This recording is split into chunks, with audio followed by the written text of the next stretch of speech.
So good evening and welcome to our second town hall on the reopening of Highland Falls Montgomery Central School District.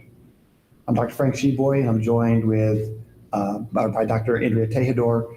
And tonight, first off, I want to just thank people for being flexible. Last night's weather made this town hall impossible to put on last night. So I appreciate that people have joined us tonight.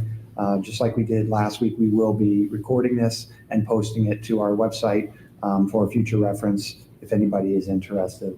In addition, we do anticipate at the end of the evening, after we've addressed the questions that came in, posting an FAQ page so that people can review those as well. So we're going to go through our presentation, and just like last time, we'll address the questions that were sent to us through the dedicated email at reopening@hffmcsd.org. So what we began with last time was just a discussion of the elements of our reopening plan. And we're going to go through those rather quickly, but just the response planning for the year, comprehensive informed approach, reopening our school buildings, proposed instructional models, support for our community, communications, and final preparations. As we discussed last week, we will be utilizing guidance from the Centers for Disease Control and Prevention, as well as the New York State Recovery Plan by Governor Cuomo. It's important to remember that ultimately the governor has indicated he will make a decision on whether schools are to open or not open by the end of this week. We're hoping that information comes sooner rather than later so that we can adjust our plans should we need to. It's also important to note that information that the governor has been given over the past few days in regards to testing does run contrary to some of the information that we've received from the Department of Health. So as always, we'll say that as new information becomes available, we'll share it via the website and via our plan. Our draft plan has been posted to our website, and you're certainly welcome to take a look at it. And our final plan will be posted in the next day or so. In addition, we've been using the New York State Education Department resource for schools opening as guidance. The timeline hasn't changed much since last week. The 15th, there was a dissemination of guidance document. The 17th of July, the portal opened. The 31st was the submission deadline for schools to submit their plans. We actually applied for and received a extension just to the 7th so that we could make sure that our plan was fully in alignment. And plus it gave us an opportunity just to connect with some stakeholder groups. We've had 4 guiding principles throughout our process. The first one that we've had since March has been to ensure the health, safety, and welfare of our students and our faculty and staff. The second is to deliver high quality instruction to our students regardless of the delivery model. Third is to be flexible to ever-changing conditions and responsive to student needs, knowing that we could change models throughout this year depending on what the conditions on the ground are. And last is the plan for progress and not for perfection. So last week we went over some information on what it will take to reopen our school buildings. We talked a little bit about the student and staff experience, what teaching and learning might look like, our need to enhance social and emotional learning for our children. We looked at the special needs for vulnerable students. We talked about some transportation requirements and needs, facilities, food services, health and wellness, the unique needs of our English language learners, and security and safety for all of our facilities.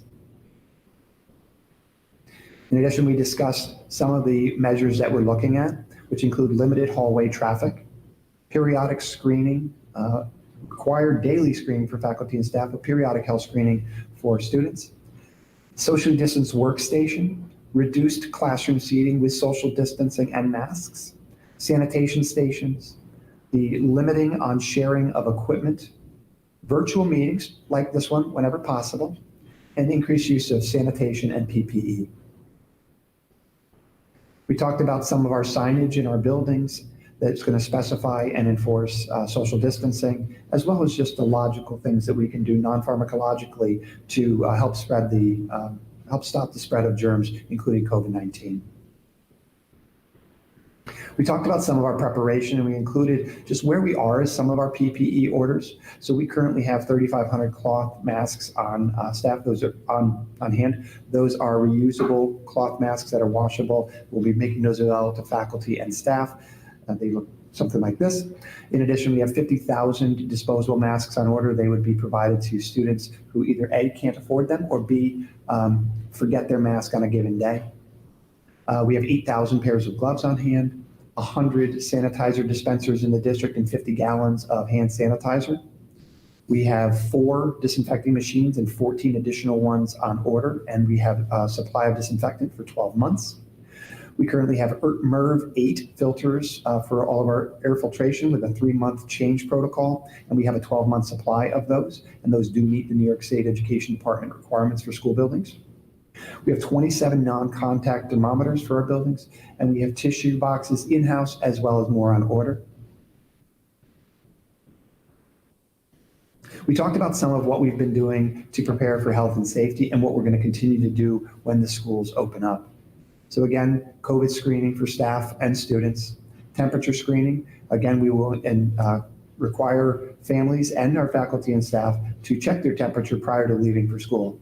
Everybody should check their temperature prior to leaving for the schools. In addition, we do have thermal scanners at the entrances to all of our buildings. It's going to be a little bit different as far as visitors accessing the building. Access will be limited to students and staff as much as possible. And like I said previously, meetings, when they can be held remotely, will be held remotely. Social distancing will be the word of the year, and no supply sharing as previously discussed. Face coverings will be required by faculty, staff, and students, except during mealtime and during mask breaks. We'll provide hand sanitizer and training. As we have over the past few years, the district will continue to distribute Chromebook devices for students. And if there is a need for a Chromebook to be replaced, we just need to know it so we can make that happen. Hand washing and proper protocol will be encouraged throughout the day, and especially at mealtime. We're going to work with our food services department to make sure that we provide safe food for our children. And again, we do encourage people to bring healthy food in with them. Transportation, we're continually working with West Point Tours to make sure that our children are safe on their way to school. And obviously, to the extent it's practicable, we're going to encourage families to transport their children. And we'll continue frequent cleaning of all of our facilities, buildings, and our buses. Been a couple questions asked about what are our cleaning protocols. Mr. Fargo, who is our Director of Facilities, is going to work to make sure that our staff is retrained in the cleaning protocols, not only for COVID, but in every day to support our learning environment. We want to have a health, safe environment for our children and for our faculty and staff. In addition, we're going to hire new and additional custodial staff to do some work between student cohorts to clean those high touch points and our classrooms when they're vacant. And we're going to disinfect using a Clorox spray in the event of any confirmed COVID-19 case in the buildings.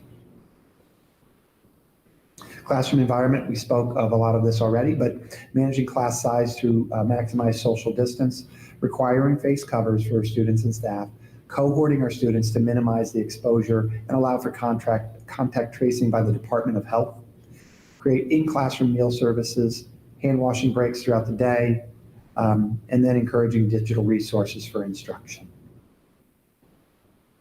Bus transportation, again, working with West Point Tours, will require face coverings for students and staff on the bus.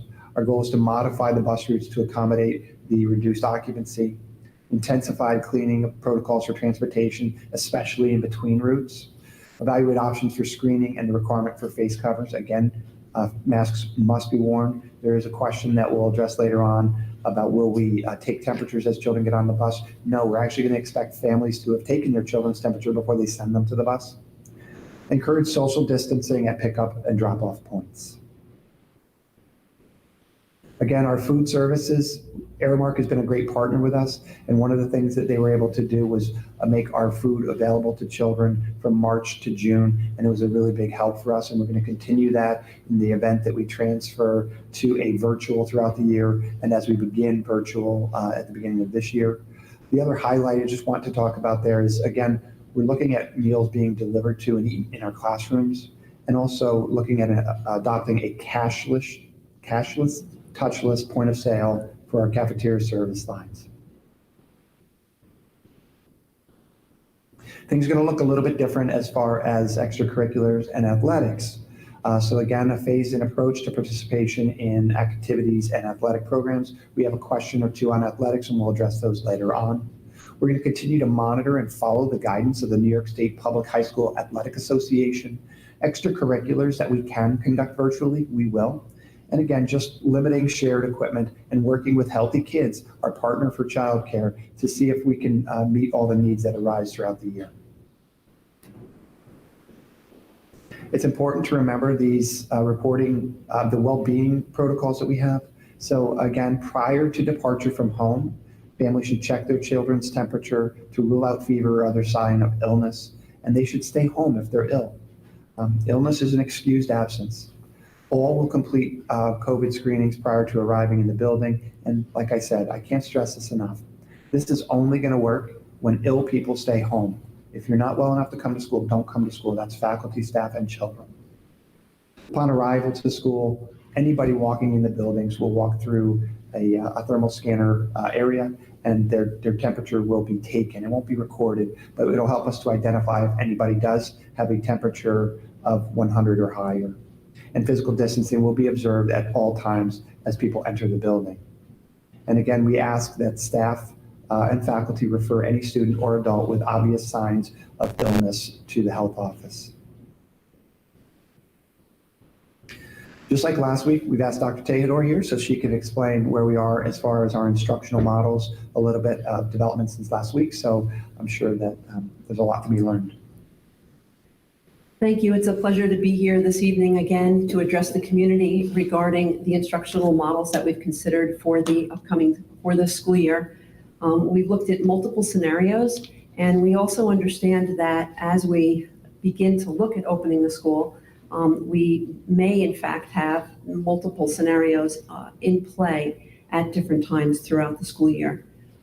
We are looking at preserving in-school instruction whenever possible, providing virtual options and starting our school year with a virtual option that continue to address students' academic, emotional, and social needs, minimizing the health risks while they're at school, and the ability to pivot with agility to virtual learning in the event of any school closures as we move forward. So after our last town hall, we did send out a survey with the 4 options outlined that we had presented last week. The first option was a hybrid model with alternating days and A-B schedule. The second hybrid model was an alternating week schedule with AAAA, BBBB schedule, 4 days in a week for Group A or Group B. Hybrid 3 is an alternating 2-day block schedule, AABB, where students will attend Monday, Tuesday, Wednesday. All instruction is asynchronous, and teachers would be contacting parents, and there would be time for small groups to be pulled in synchronous instruction. And then the fourth option is a 100% virtual option. So it's important to know, again, that we sent this survey out. It was not our intention for this to be a vote as much as it was an information gathering tool. And absent any majority, it was important for the educators who are the experts in the teaching of our children to evaluate this information and determine what was the best. We looked at these various models, and our general consensus was that the AAAABBBB, despite the fact that it did get a large number of votes, certainly not a majority. None of them received a majority, but that would leave kids out of school for too long. And that was a concern that we had when we looked at that one.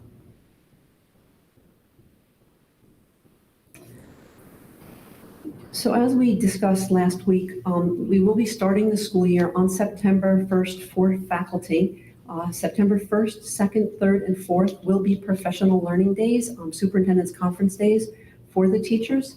And we will be starting instruction with the students the first day on September 8th, and that will be 100% virtual program online.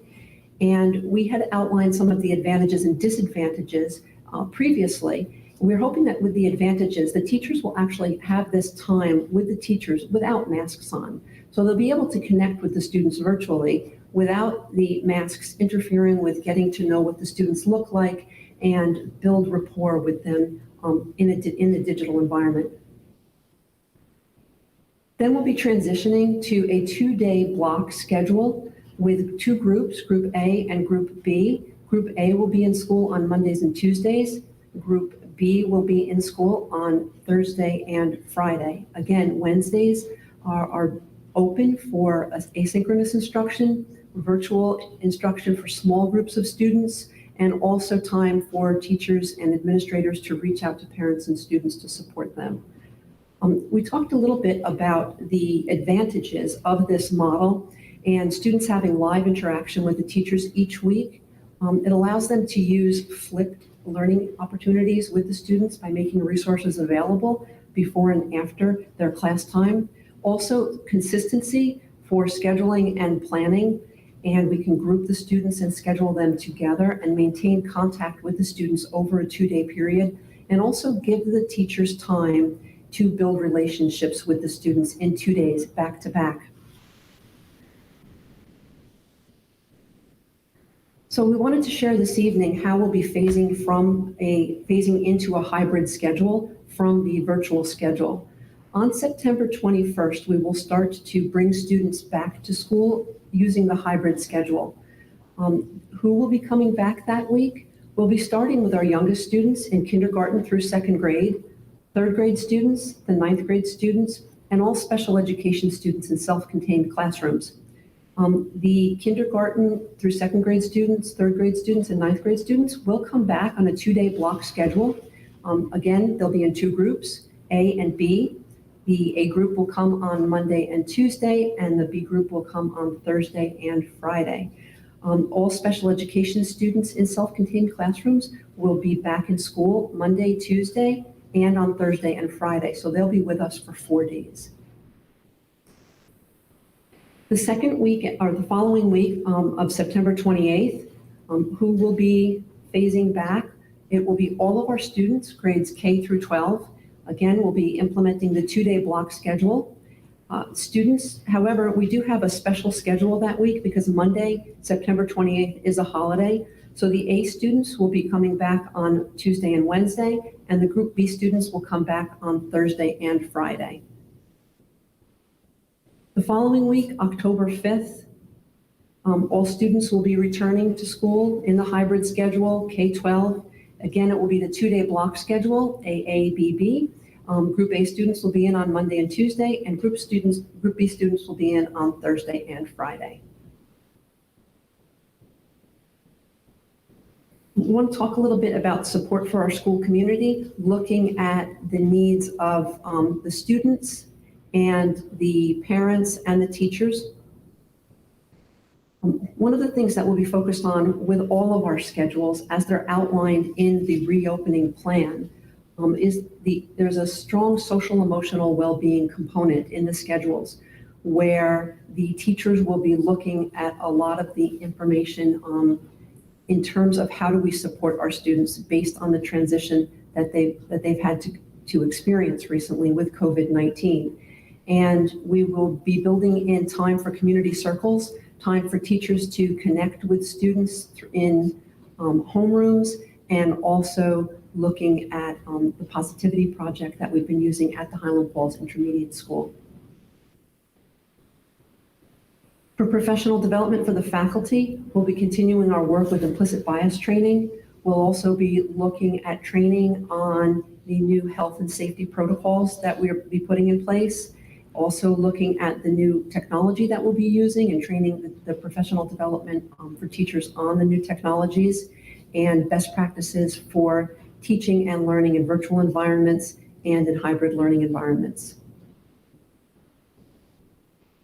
The last element that we've included here is a parent university. Many of our questions this week centered on how can we support parents as we in getting to know the new technologies that will be used this school year. And we'll be scheduling that later this month using Google Meet so that parents will be able to connect and learn about the different technologies that we'll have in place, sessions on how to use the Chromebooks, how to connect to a Google Meet, what does Google Classroom look like, how can you get signed up for Google Classroom, and we'll be going through a lot of the protocols on using those technologies.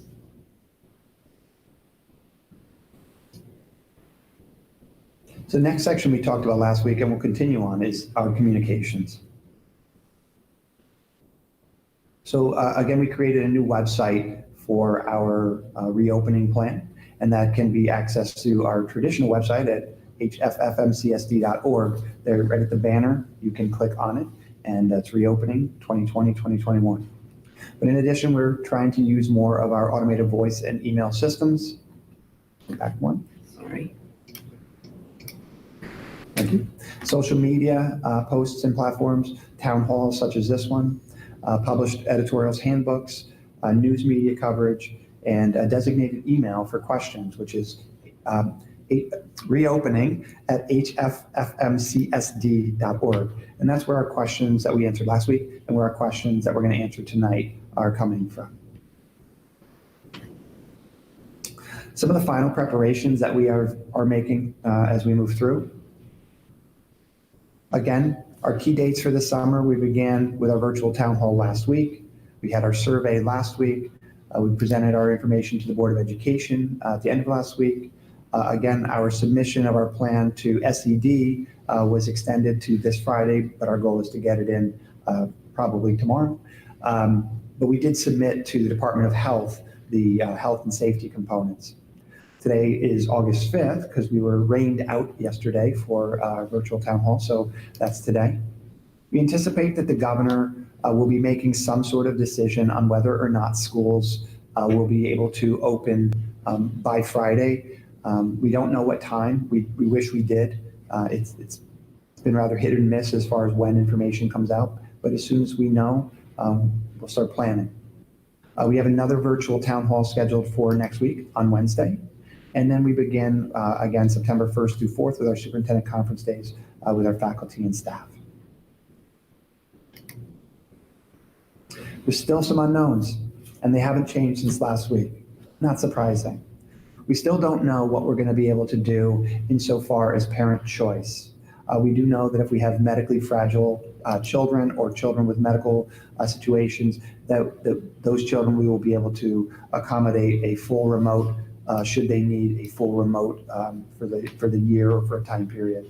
We don't have a lot of information or final information on what we can do with medically compromised students or teachers, and we are monitoring the opening of schools nationally and regionally.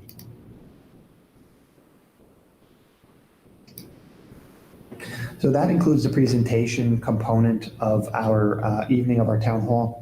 We do have some questions, as I had mentioned earlier. We received about 100 questions. A lot of those questions we put into our presentation tonight. Most of the rest of them we'll endeavor to answer through the Q&A. There were a lot of repeat questions, and I think that that should have been expected because there's some common concerns out there about certain things. And then there's a couple that we'll defer to next week. If it's specific to what is the program going to look like for your child, we're going to have our principals here next week, and we're going to be able to talk about our schedules once we have information from the governor about where we are. So I guess we'll jump right into our questions, right, Dr. T? Sounds good. Okay. So I'll begin if that's okay. Yes. The first question is, will temperature checks be done on buses before children get on? And we did address that in the presentation, but the district does anticipate that families will give their children a wellness check, including taking their temperature daily prior to their reporting to a bus stop. As I have said, this is essential. There will not be a temperature check to board the bus, but all individuals who enter our buildings will walk through an entrance with a temperature scanner. Again, we need everybody to cooperate with this if we're going to hold this disease at bay. We have been receiving a lot of questions about the specific details with what it will look like when the students return to school. Many parents of our younger students have been asking questions about can the students bring home paper and assignments as opposed to doing them on Google Docs. We are looking at several different options with that, and we're trying to minimize the paper that's exchanged just due to the fact that we are living with COVID-19. So we're trying to minimize that, But the principals will be here next week, and they will be sharing more detailed information about the types of arrangements that we'll be making related to specific assignments for students. So the next question was about why can't we use the elementary school across from the Highland Falls Intermediate School? The question referenced to some space, and that is obviously a concern. Unfortunately, that building has been closed since 2010. It is a vacant school. It does not have a heating system, and because it doesn't have a heating system, it doesn't have water in it. To bring that building up to code would first off take a very long time, but secondly would take a lot of money, and the district would have to go out with a capital referendum in order to allocate monies towards that. There's been a couple questions that have come out about using other facilities such as Sacred Heart or other buildings in the community, but if they don't meet the New York State Education Department guidelines, those form different levels of questions. In our hybrid model, we will be able to get by with the space that we have in each of our buildings because we'll have smaller cohorts of children in them at any given time. Next question asked, can you outline the school's plan of a procedure if a child develops a fever during the school day? And that is a fantastic question that's on the minds of a lot of people. I think it's the best and quickest answer is to say that we're going to follow the guidelines of the New York State Department of Health that stresses that anybody with any of the symptoms of COVID should not come to school. And this includes a fever of 100 degrees or higher, which is why the daily wellness checks by families are so important. But we also recognize that an individual might become symptomatic during the school day. If this were to occur, the individual would be sent to our isolation room in each of the buildings. Again, we have identified a room in each of the buildings that will be monitored by an adult so that no child would ever be alone. It's also why it's crucial that we have to have the ability to have any and all students picked up within 30 minutes of a call home in the event that he or she is ill for any reason, but especially in light of COVID. As New York State guidance suggests, any area where that individual traveled would need to be closed until it could be disinfected. The recommendation is to wait 24 hours, then clean and disinfect an area before opening. During that time, Orange County Department of Health will work with the school district and state contact tracers. The school does not conduct contact tracing, the Department of Health and the state do, to ensure that anyone who's been in direct contact with the individual who is suspected or confirmed to have COVID is placed into a precautionary quarantine. Once the individual tracing has been completed, the district will be notified, and any individual not in precautionary quarantine or isolation can return to their in-person classes. Individuals who were not in close contact with that person can return to the area and resume school activities once the area has been cleaned and disinfected. And just for illustration purposes, if a student is identified as febrile during the school day, the classroom and any other area where that student has been would be closed immediately for a period of at least 24 hours. Spaces are disinfected beginning after 24 hours. Contact tracing occurs and the areas would open to after disinfection. So again, after, you figure probably after 26 or 27 hours, that area could open up again. Again, this is outlined in our plan, and our website has the plan with additional information on that. Next question, very similar, again, one I would want to know is what is the school's procedure if and when somebody at the school tests positive for COVID? For example, how will families be notified of potential exposures, and what would be the recommendations for post-exposure? Well, families would be notified via a letter if there was an exposure that impacted them directly. But as per the guidance from the New York State Department of Health, as well as the Orange County Department of Health, if a student or employee tests positive for COVID-19, the district will uphold that person's right to privacy and confidentiality to the greatest extent possible, while also supporting any contact investigation by the health department. The health department will help us to determine the level of closure and whether or not we would have to close a building or a classroom or a wing. Cohorting practices will dictate whether, again, a classroom, grade level, wing, or an entire school building would close. Those in close proximal contact with an individual would then receive instructions from the Department of Health regarding testing, quarantine, and a timeline for return. Distance learning would allow students who cannot be physically present at school to participate if they feel well enough. If a student is too unwell to participate in distance learning, he or she would receive an excused absence. Again, this, like the previous question, is outlined in our plan, and you can visit the website to take a look at it. We've received several questions regarding the parents' ability to choose to have their children educated virtually.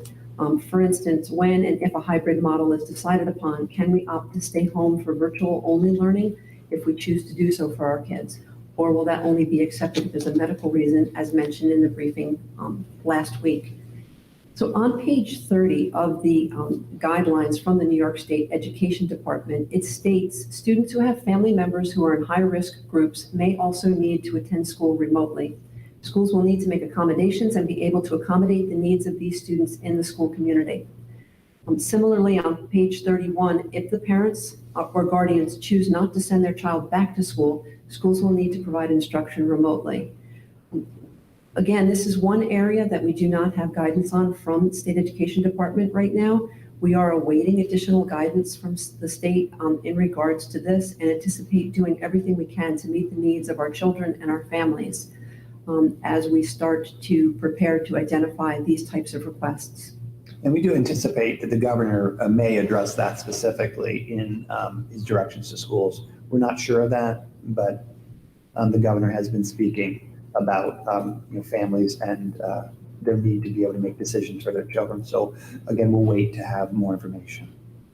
The next question, is it true that a waiver will need to be signed for children to return to school, relieving the district of liability if a child is infected while at school?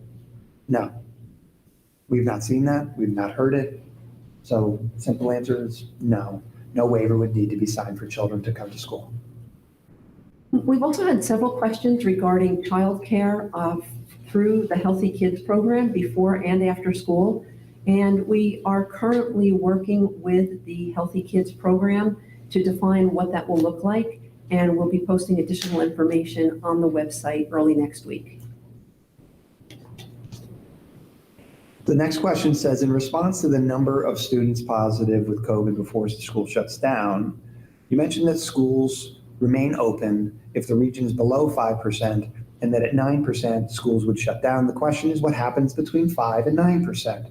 And I think the beginning of this that we have to answer it with is, presuming that the governor has allowed for learning to take place in our buildings, the district and the schools would operate under the hybrid model after our phase-in period. The next question we received, what is the guidance office doing to learn about the challenges in the college application process, and how will they be relaying that to our juniors and seniors students? Are parents going to be getting updated guidance on the standardized tests and the PreK courses? Absolutely, the parents will be receiving guidance related to the standardized tests and the PreK courses as we move into the start of the school year. We will continue to use Naviance, which is connected to the college's national testing organizations for up-to-date information. Once we have information about testing, the high school will send that out, and we plan to continue all of our college planning events as we have in the past, whether we are together or virtually or physically. The next question, primarily for the high school, I presume, will there be more parking passes since we're hoping for less bus riders? So we're going to work to assign the full number of available parking spots at O'Neill, recognizing that we're going to be in a hybrid for at least some period of time with half of the students arriving to school for their instruction daily. This may alleviate some of the concerns about adequate parking, but again, our goal is to assign and allocate the full number of available parking spots, and information from the high school will be coming to families who that applies to. The next question has to do with parents being given access to online programs, which will be used for distance learning, so that they can become familiar with the programs prior to the start of school. And yes, we will be starting a parent university towards the third week of August, and information will be out on that soon. Again, another question, I'll presume from the high school, but is there any information about the different types of diplomas now that there was no Regents testing in 2020? And can you tell us more about Regents standards and testing? So I will say I had a call today on Regents testing, and as of now, Regents tests are still scheduled for January and for June of 2021, but that's as of August 5th at 7:35 p.m.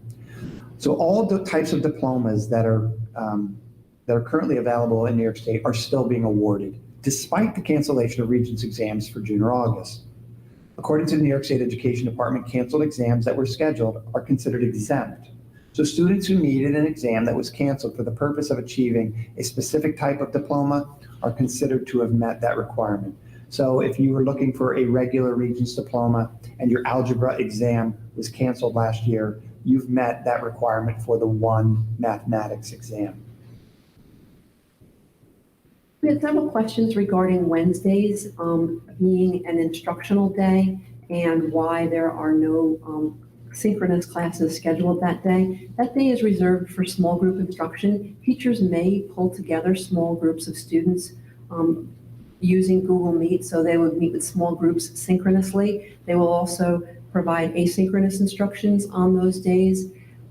Teachers and school administrators will be reaching out to parents on those days as well, and we'll be using them to continue to support the teachers.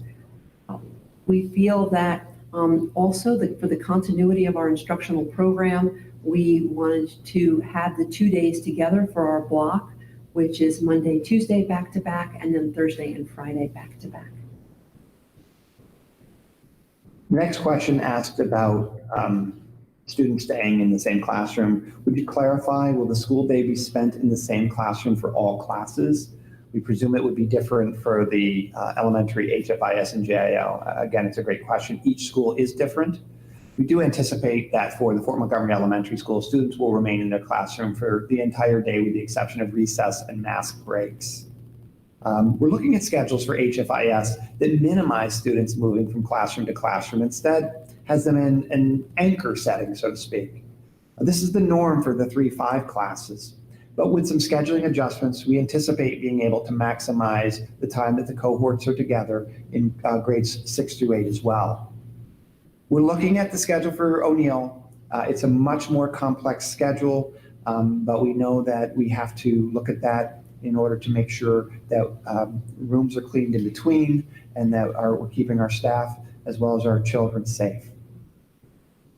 We also had a lot of questions about the BoCES program, CTEC, and special education, and whether or not those programs will be accommodated with the hybrid model and the virtual model, and are they being worked into the school district's plans.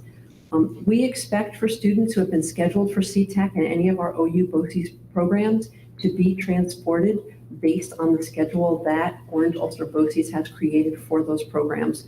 With the appropriate safeguards, starting on the first day of school as designated by Orange Ulster BoCES. Orange Ulster BoCES will be reaching out directly to students, and they have additional information on their website as well. We had a slew of questions on hybrid models and but the cohorts for them specifically. So will the district coordinate with families with multiple children to have them the same days? Well, yes. We recognize that it's going to be difficult for families to schedule with daycare, and having your children on different days would just make it impossible. We understand that. So our cohorts will, I'm going to use the word be loosely alphabet driven, but we recognize that families may have different last names. So we have the ability with our student management system to identify family groupings and use those to identify our cohorts. More information about who will be in which cohort will go out once again we get information from the governor, and once we begin to finalize our schedule. The question are, if I have siblings in different grades or in different buildings or even twins, what would I do? They would be assigned to the same day. Another question we received, I would like to know how the virtual is going to change. Is it going to run like a regular school day with more online classes? The virtual model that we have proposed starting September 8th is different than the emergency remote model that we instituted back in March. Based on parent, teacher, and student feedback, we've made adjustment to the schedule. we heard loudly and clearly that parents, students, and teachers wanted more time for synchronous instruction, and the schedules have been redesigned to accommodate more face-to-face time for teachers and students to be together in all of the environments that we've proposed. There's a question, do students have a say in how they go back and how virtual learning will hinder their learning? So the district is designing the plan for instruction, and our hope is that the hybrid model will serve our students' instructional needs well and get them back to school. We further hope that the need to move in and out of virtual settings based on the illness will be minimal as we move through the year. So our hope is that we'll have as much face-to-face throughout the year as we can.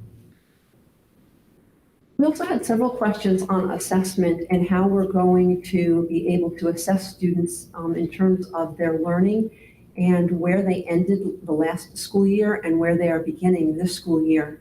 This is a critical part of our program as we move into September specifically. At the end of last year, we had the teachers look at the curriculum that they finished in light of the disruption in March. And so they mapped out the parts of the curriculum that perhaps were not attended to in a way that they would have previously or had we been face-to-face. And so they've assessed those potential areas for gaps. In addition, they will be starting the beginning of the school year with formative assessment before a unit of instruction to assess student understanding of the prerequisite skills. And also, we will be doing regular benchmarking to determine where students are in terms of achieving the New York State Education Department's Next Generation Learning Standards. As a parent of a student who would be going into pre-K, is there any chance a school will have pre-K this year? And sadly, I'll say no. It's not going to be this year. But the second part of the question says, if not, will there be any educational resources sent to families of the 4-year-olds? And we're going to work with the FMES team and Ms. Adelstein to put together some resources for our youngest learners so that we can post them to the website and send them out to families, recognizing that our learners really want to be engaged and we want them to be engaged. So that's our goal for moving forward. Another question related to, are all of the students going to be required to turn on their cameras? Because I think they all should. They will have to focus better if they turn on their camera. I understand privacy, but they can't turn off their camera and not even be in class. The schools are addressing specific expectations related to student participation in the virtual synchronous classes. Google Meet now has several upgrades and improvements that they're in the process of pushing out, including the option for participants to blur their background. In addition, the teachers will have greater controls over the settings, being able to mute students' mics and their cameras as appropriate. We had a number of questions on how we will meet the special needs of our special education children and our students with 504 plans as well. So how will special needs children be addressed? How will the needs of the children be addressed if the outcome is to do full-time remote? And again, our goal is not to do full remote for the year. The question goes on, some kids rely on socializing with their peers as a form of therapy. They might digress if they're forced into remote full-time. Again, if we're cutting days, how will students with special needs get their therapies like speech and OT? So as we've transitioned into our hybrid instructional model, we have been considering the needs of our special education children. Our phase-in plan has our self-contained students in grades K through 6, again, the self-contained, attending school for 4 days per week. We recognize that those children have unique learning needs, and we want to meet those where they lie. Specific concerns about the services of any child or how we can better deliver the services to either a special education or a Section 504 child should be referred to Ms. Beth Ordinez in the Office of Pupil Personnel Services. There was a question that says, if we go virtual, and this is something Dr. Tejedor referred to in the presentation, Can we have each student assigned to a teacher to have one-on-one each week so they can check in on them and make sure that they're doing okay, or at least have each grade go to school once a week and virtual 4 days? So again, our hybrid has our children going to school 2 days a week and virtual 2 days a week plus the asynchronous day in the middle. But we have a plan for each school that contains a component on the social and emotional learning for the children. Each school has a plan to connect with children in small groups. And in addition, if any family has a concern about their child or their children, please contact your child's guidance counselor or your child's principal.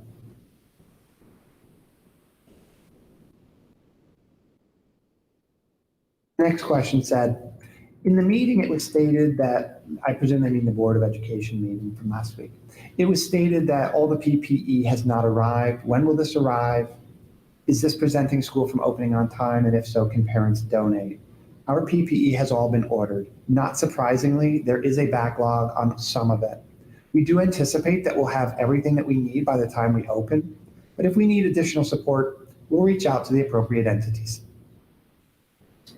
We had a question on attendance. How will attendance be counted if technical issues, Wi-Fi, or power outages? How many absences will be acceptable in a virtual hybrid schooling year? If there are legitimate reasons for any child to miss class, we will record those absences as we have always done. If there are technological issues, we will work with families to resolve them. We did have a help desk available in March, and we will continue to operate that help desk as we go back to school to support our families. Also, the families can reach out to the principal if there are issues with the technologies that they need support with, and we will meet with the families on Google Meet or however we have to in order to address those issues. The next question asks, understanding the students will be divided into groups A and groups B for the hybrid models, is there a plan to shuffle the groups midway through the semester to increase socialization among students and allow them to interact with different students? This would decrease cliques forming, especially in the higher grades. And I would say that currently our plan is to keep our cohorts together, but we are certainly going to continue to evaluate our entire system as we move into the year. We had a question about new students entering our school district. According to the reopening plan, classroom sizes will be limited to help maintain social distancing. How will this affect new students? Will there be room for new students to register into the courses they need to include AP and honors courses, as well as have options for electives? And yes, we will work with families to access the courses that their child needs. And that's why we're adopting the hybrid model, so that we can accommodate students' needs for learning and also meet the requirements for physical distancing and keeping everyone safe. And the next question. If New York State sports start on September 21st, as currently scheduled, what's the plan to start sports virtually in the month? There's more parts. There was multiple people sent in similar questions, so I apologize. On that note, sports seasons are allowed to start late September, according to New York State Public High School Athletic Association. Would practice be allowed at O'Neill and just come in for practice, or we have to host practice off campus? So first off, I'll refer us back to, we have to take our guidance from the New York State Public High School Athletic Association, as well as the Orange County Interscholastic Athletic Association, and Section 9 even for that matter. Currently, they're looking at September 21st. I think that is an optimistic date, though I have no reason to say that, but I do believe that's a fairly optimistic date. If sports are truly allowed to begin on September 21st, and if it is safe, deemed safe by the county, then we would begin our practices at O'Neill for the sports that will currently run. New York State Public High School Athletic Association has plans that would potentially move all sports to later in the year, but we would still be able to play 3 seasons. So once we get more information on that, we'll communicate that to our families and to our student athletes and our coaches. We know that these are some very important opportunities for children, not only just for physical activity, but also some of our students who will be playing at the next level potentially to get exposure to coaches and to recruiters for other schools. So we recognize that. But right now we're under the guidance and the direction of the New York State Public High School Athletic Association. We have received a lot of questions regarding the logistics for the school's schedules and how it will impact students and what will be happening within the schools. The principals will be here at the virtual town hall next week. We're running that on Wednesday, August 12th at 7 o'clock again. I encourage you to send in your questions regarding the school schedules and any concerns that you have to the email address that we've been using to collect your questions, reopening@hffmcsd.org, and we will prepare with the principals to address those questions next week when we're all here together. Yeah, that does bring to mind just one last thought. Obviously, next week is the 12th, and so we'll begin at 7 p.m. again on the 12th. There's a question, why aren't we taking questions live? We decided actually quite purposefully that we would get our questions ahead of time so that we could research them and make sure that we're giving the right information as opposed to a knee-jerk answer. Some people thought that those were canned responses or that they were just researched. Many of these questions are very difficult. We are all in this together, all of the school districts in the county and most of the districts in the country. We want to give you the correct information. We want to be thoughtful about how we respond to your questions, and we want to be thorough in how we respond to your questions. So that's why we've elected to take questions ahead of time at reopening at hffmcsd.org. So we really appreciate you being here tonight. We look forward to seeing you next week for our next town hall, and we hope everyone is safe and everyone is well. Thank you for being here. Good night.